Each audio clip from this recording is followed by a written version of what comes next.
আসসালামু আলাইকুম। সবাই কেমন আছেন? আশা করছি যে যেখান থেকে আমার ভিডিওটি দেখছেন আল্লাহর অশেষ রহমতে ভালো আছেন।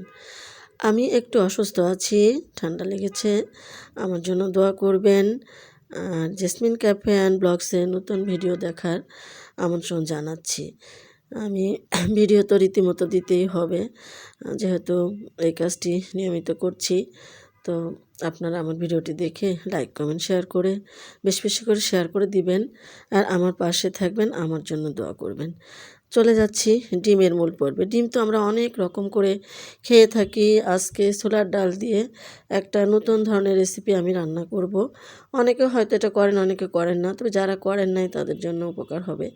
এখানে আমি ৫টা ডিম সিদ্ধ করে নিয়েছি আর ১ বাটি নিয়েছি। এখানে ১ কাপ হবে ছোলার ডাল ভিজিয়ে সিদ্ধ করে নিয়েছি একটা ঝাল একটু লবণ দিয়ে প্রেসার কুকারে।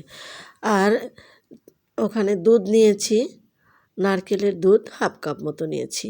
তো প্রথমে ডিমগুলাকে আমি এই যে এভাবে একটু স্লাইস করে নিব, যাতে করে ডিমের ভিতরে মশলাটা খুব সুন্দর করে প্রবেশ করে।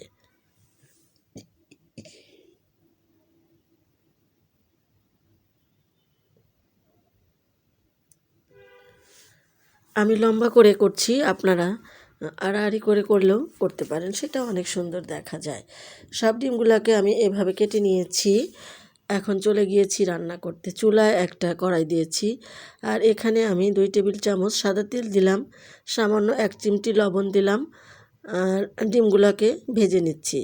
সামান্য ১ চিমটি হলুদও দিয়েছি, দিয়ে ডিমগুলাকে খুব সুন্দর করে আমি এপাশ ওপাশ করে ভেজে নিয়েছি।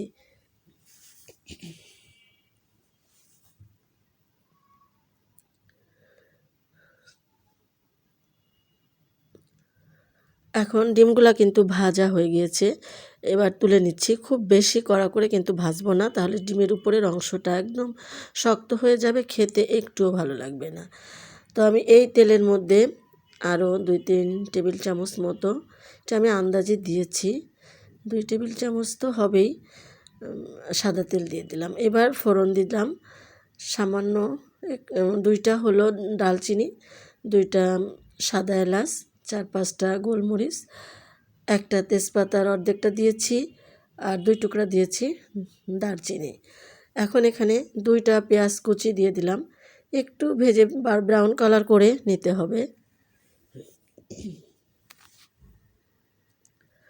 প্রিয় দর্শক, আমি অসুস্থ, আমার গলাটা একটু ভার ভার লাগছে, ক্ষমা সুন্দর দৃষ্টিতে দেখবেন প্লিজ। আমি আপনাদেরই বোন, আপনাদেরই মা, আপনাদেরই আন্টি। তো এখানে আমি ১ চামচ দিলাম আদা বাটা, ১ চামচ দিলাম রসুন বাটা। বাটাগুলো দিয়ে আমি ভালো করে নেড়েচেড়ে কষিয়ে নিচ্ছি।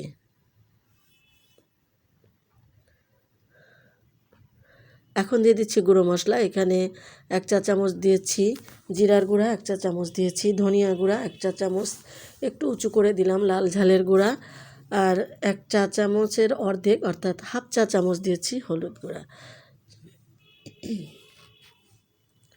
গুঁড়া মশলাগুলোকে দিয়ে ভালো করে কষিয়ে নিব। আর যাতে করে পুড়ে না যায় তার জন্য অল্পই একটু পানি দিয়ে এটাকে কষিয়ে একটু তেল তুলে নিব। এখন দিয়ে দিলাম পরিমাপ মতো লবণ। লবণটা আমি একটু কম দিতে চাইলাম, তারপর আমার কাছে মনে হচ্ছে এতটুকু লাগবে, কেননা আমি তো ডিম যখন ভেজেছি তখন একটু লবণ দিয়েছি। তো এটুকু লবণ হয়তো বা লাগবে, দেখে চেক করে দেখব পরবর্তীতে, আপনারা কিন্তু চেক করে অবশ্যই দিবেন।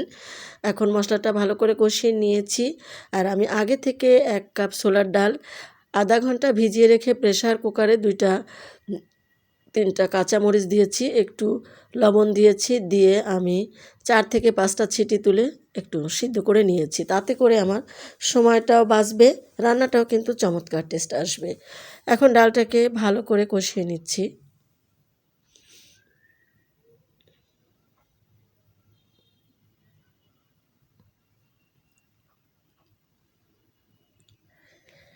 এই পর্যায়ে আমি ভাজা ডিমগুলো দিয়ে দিচ্ছি। ভাজা ডিমগুলো দিয়ে আবারও নেড়েচেড়ে ভালো করে একটু কষিয়ে নিচ্ছি ডালের সাথে।